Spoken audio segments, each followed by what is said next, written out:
What's up, everybody? My thought today goes to steering the horses. This is something that we do a lot of, but sometimes I think neglect to do it, to do it the right way. Meaning we try to work the shoulders, we try to work the face of the horses, we work their body, and we sometimes seem to forget that the rule number one of any equine discipline is to have forward motion, is to go someplace, and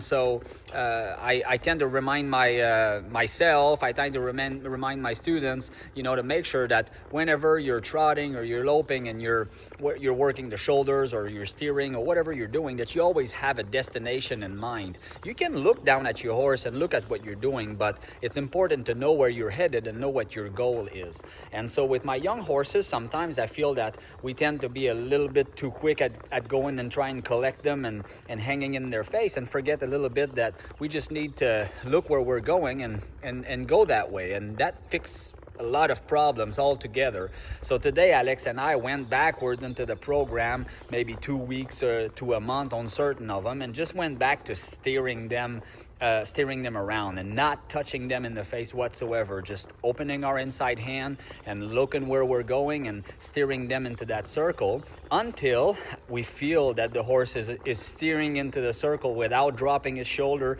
and then after steering that in the straight line he doesn't duck to the right or duck to the left, but just thinks forward, thinks straight, and pretty much has a free mind, meaning not expecting something to happen, just ride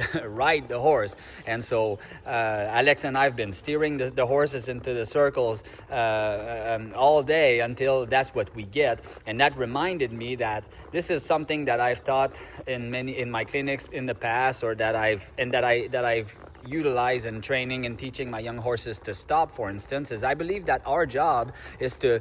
put our young horses in the best possible position and condition and situation for them to learn to stop the right way, using their hind end and staying free in the front end. And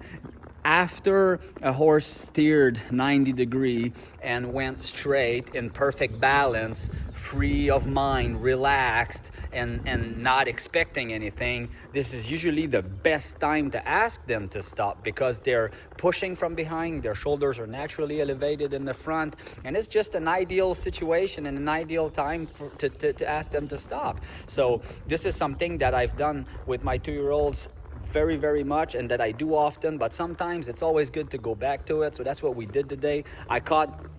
asked Alex to film me on one of them so that you can get a visual of it. So I hope you enjoy it. I hope you have a nice day. Cheers, everybody.